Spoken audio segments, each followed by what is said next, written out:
और फिर हालात ऐसे बन गए कि अपनी पत्नी के सारे गहने देकर इस शख्स ने अपने कर्मफल का भुगतान किया।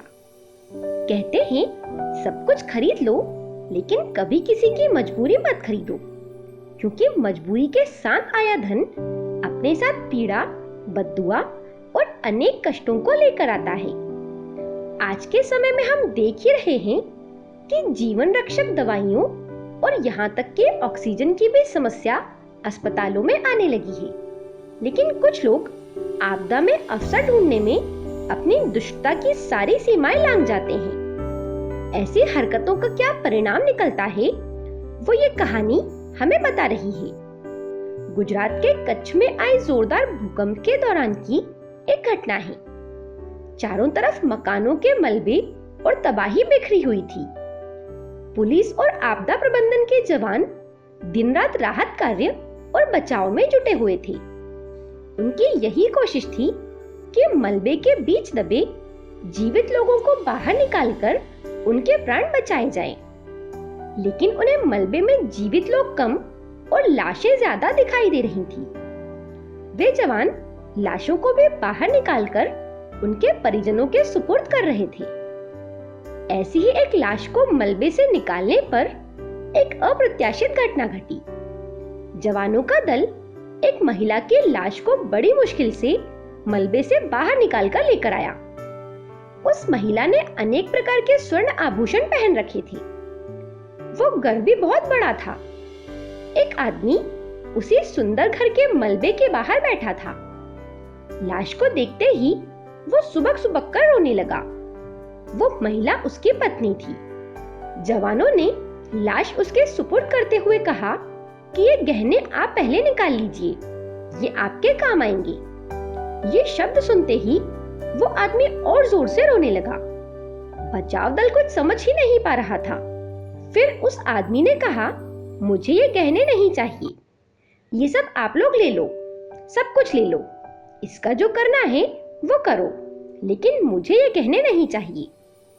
बचाव दल ने सोचा इस आदमी को सदमा लगा है, इसलिए उन्होंने उसे समझाने की कोशिश की। लेकिन जब उस आदमी ने इस घटना के पीछे की कहानी बताई तो बचाव दल के साथ ही वहां मौजूद सभी लोगों के होश फाख्ता हो गए। उस आदमी ने पश्चाताप से भीगी आंखों के साथ बताया कि जब मोरबी का बांध टूटा था उस समय कई गांव तबाह हो गए थे। तब मैंने ये सारे गहने उस आपदा में मृत महिलाओं के गले से लूटे थे। मैंने उस आपदा में कई महिलाओं के लाशों से सोने के गहने चुरा लिए थे और अपने घर लाकर अपनी पत्नी को अपने हाथों से पहनाए थे। मेरी पत्नी धर्मपरायण थी। सच्चाई जानने के बाद वो इन गहनों को छूना भी नहीं चाहती थी, लेकिन मेरे जोर देने पर कभी कभी वो इन गहनों को पहन लिया करती थी। भूकंप से पहले मेरे कहने पर मेरी पत्नी ने वो गहने पहने हुए थे, जो कि मैं साथ में लूट कर लाया था। इस बीच में किसी काम से मुझे बाहर जाना पड़ा और तभी ये सब कुछ हो गया। मेरे पाप की सजा ही आज मेरी पत्नी को मिली है। मेरी दुनिया आज पूरी तरह बर्बाद हो चुकी है, इसलिए मुझे अब कुछ भी नहीं चाहिए। कच्छ की इस कहानी को वर्तमान दौर में हमें ध्यान रखना चाहिए। संकट के इस समय में किसी की मजबूरी का लाभ उठाने की बजाय उसकी यथासंभव मदद करना चाहिए, क्योंकि कर्म का फल काटे नहीं कटता है। ऐसी ही एक घटना है पंजाब की। पंजाब के किसी शहर में एक शख्स मेडिकल स्टोर चलाते थे। उन्होंने अपने जीवन का एक पृष्ठ खोलकर सुनाया जो हम सबकी आंखें भी खोल सकता है और शायद उस पाप से जिसमें वो भागीदार बना उससे भी बचा सकता है।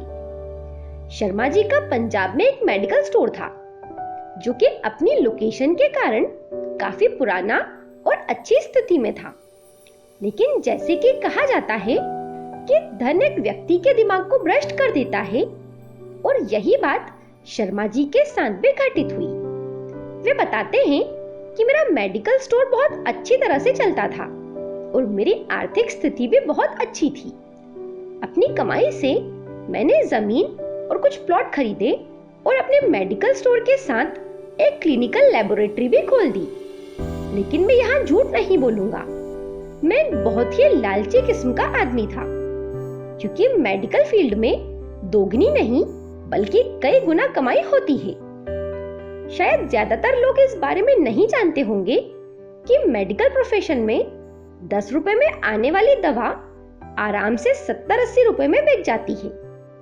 लेकिन अगर कोई मुझसे कभी 2 रुपए भी कम करने को कहता तो मैं ग्राहक से मना कर देता। खैर, मैं हर किसी के बारे में बात नहीं कर रहा हूँ, मैं सिर्फ अपनी बात कर रहा हूँ। वर्ष 2008 में गर्मी के दिनों में एक बूढ़ा व्यक्ति मेरे स्टोर में आया। उसने मुझे डॉक्टर की पर्ची दी। मैंने दवा पढ़ी और उसे निकाल लिया। उस दवा का बिल 560 रुपए बना था। लेकिन बूढ़ा सोच रहा था। उसने अपनी सारी जेब खाली कर दी, लेकिन उसके पास कुल 180 रुपए थे।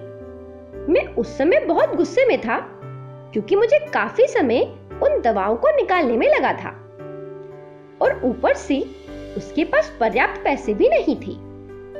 बूढ़ा दवा लेने से मना भी नहीं कर रहा था, शायद उसे दवा की सख्त जरूरत थी।